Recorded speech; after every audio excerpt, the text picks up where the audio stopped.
Good afternoon everyone and welcome back to the Rah Rah Rabbit. We hope that you are managing to stay safe and sane in these troubling times. It actually turns out that my lifestyle was not too dissimilar to a lockdown anyway, so thankfully I haven't been disrupted too much by it. So I didn't really make a lot of videos last month, and I have been trying to make videos. It's just been very difficult to really sit down and think about what I want to talk about and be able to put it in a way that I think is succinct and makes sense to other people. And basically last month was just really difficult in that Robin has been around a lot more, and I'm finding Robin to be quite a difficult voice or alter to really work with at the moment. He is younger, he doesn't really seem to talk a lot, he seems to be very emotional and very sensitive, so things will set him off randomly, or for me it seems very random, and then I'll have to deal with this child that is crying in my head or getting very angry and frustrated. And it's been hard because with the rest of the guys, even the ones that are more emotional, I feel like I have been able to deal with that reasonably well, and I've been able to hide it from people around me reasonably well. I guess one of the things with DID or OSDD, I'm still not entirely sure what I am, even though you're dealing with all these different personalities or parts, coming forward and taking over or being co-conscious with them, ultimately you are trying very hard to appear outwardly as a normal functioning person, so you don't really want people to know if you have switched or if there's anybody around, because you just want to kind of get on with life. But with Robin it's been hard because I just haven't really been able to communicate with him very well, and he doesn't seem to want to really talk a lot. He's just very emotional and very confused and very I don't know, he doesn't seem to trust a lot of people, so it's been very hard. And obviously when I'm out in public, which isn't a lot and isn't going to be for a while, if something triggers him off and I'm hearing him and he is crying and he's getting angry, and let's say I start to dissociate more and we start to switch and he's more in control, obviously I am a man in his late 20s to everybody else, so it's very odd if you suddenly see me almost turn into a child and cry and get upset, and it's very alarming for people who don't know what's going on to see that, and also it's alarming for me because one, I'm trying to calm down a child that nobody can hear or see, who happens to also be part of me. It's a lot of work, and that's why last month was just really hard. But because of that, I thought I would talk a little bit more about how I communicate with my alters or my voices and what that's like for me. Now, for people who haven't seen these videos before, when I was about 11 or 12, I started to hear voices, and when I eventually got help for this, I was put with a team that deals with psychosis. But for the 4 years I was with them, they were never really convinced that what I was experiencing was psychotic in nature. I had these voices that I could hear, and they were around a lot. I mean, at that point I only had 2, but they were around a lot, and I would speak with them and have full-blown conversations. But it just didn't seem like what I was suffering from was necessarily psychotic or schizophrenic or anything like that. It was very hard for them to kind of really pinpoint what was going on, because essentially I do fit into so many different diagnostic brackets that I could potentially be one of many things, or just a big clusterfuck of things. But I got a working diagnosis of DID when I left, because I suppose the nature of the voices fit more with that than it did with something psychotic. Now, a working diagnosis means that it's not official, it's not on my records.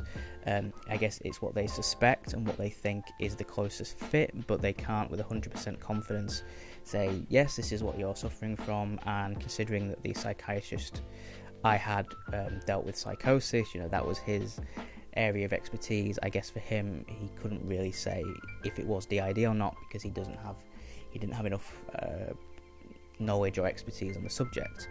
So with that, it has been a very confusing journey, because I don't know where I'm supposed to go, or what information is relevant to me. It's very hard for me to find people with the same kinds of experiences. DID is definitely a fit, or potentially OSDD, which is otherwise specified dissociative disorder, which a lot of people consider to be a lighter version of DID.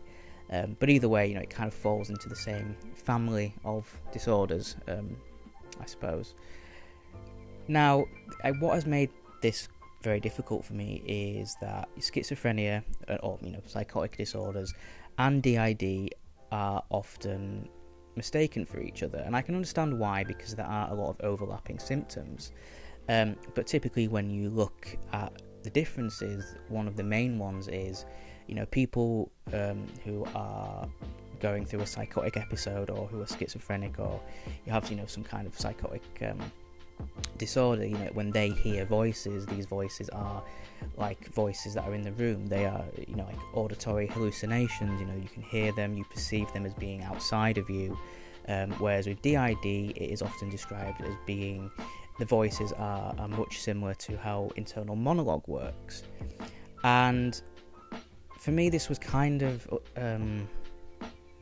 distressing a bit, because I experienced both, and my voices / alters, when I first started to experience them, they were voices.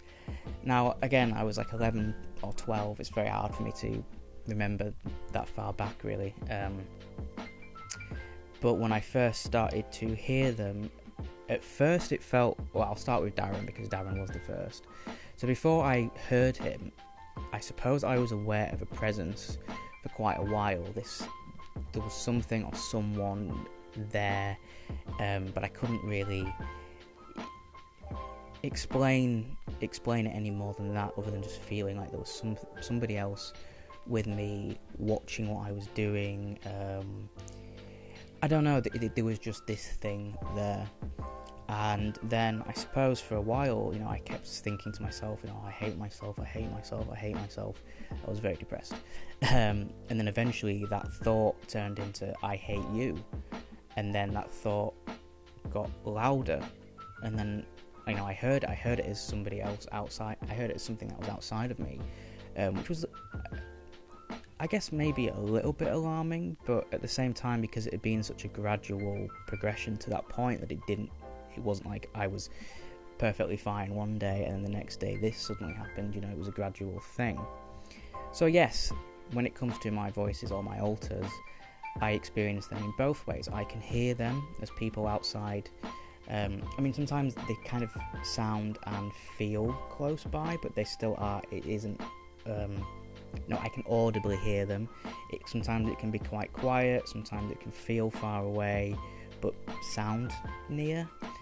I don't know, it varies, and I have no way of, I don't know what triggers certain things. I don't know why one day they might be audible, and then the next day, I can kind of hear them, but it's more like a thought, which is typically what people will describe their alters as. And again, I know I keep saying voices / alters. It's because I have always called them voices in the past, because that felt like it fit, and when it came to talking to other people about it, maybe that it kind of felt like the right word to use. I might change to alters, because that's usually the word that people use in DID, and plus, there is more to these guys than just voices. They are more than just voices, I guess, so maybe it's wrong to just refer to them as voices. But I still don't feel comfortable with alters, because I feel like I'm still coming to terms with the possibility of them being me, because before, for such a long time, I thought they were their own separate people. And then this is very hard, and I'm sure people with DID will be able to relate to this, that on the one hand, you kind of know and accept that they are parts of you. They are fragmented bits of a whole personality. but even knowing that, it's still very hard to consider them parts of yourself, because you don't have their thoughts, you don't have their memories, you don't have their feelings, or they are very much their own people, but they're not. So yeah, it's very hard, and it's very confusing. But yeah, for me, I hear them and I experience them as being similar to internal monologue. It's like on a spectrum, and it can be anywhere on there for me. So I'm really interested to hear how other people with similar experiences, whether it's DID or you hear voices or anything like that, regardless of what it is. It's always good to hear other people's stories, and to find someone to relate to, and hopefully people watching this might be able to relate, and we can start a conversation. So thank you very much for watching, guys. I think I've said everything that I wanted to say. I apologise if it was all a bit disjointed and all over the place. It probably isn't. I'm probably overthinking it, but yeah, like I said, I've been trying to make a video for a while, and it's just either I space out and I can't do it, or somebody else has different ideas, and yeah. So thank you very much for watching, everyone. Don't forget, you can follow me on all my social media. Links to that will be in the description. I typically do a lot of artwork and things like that on my social media, so feel free to go and check that out. You can also support me on my Patreon. That will also be in the description. Thank you very much for watching, guys. I have been Max, aka the Rara Rabbit, and I'll see you in the next video.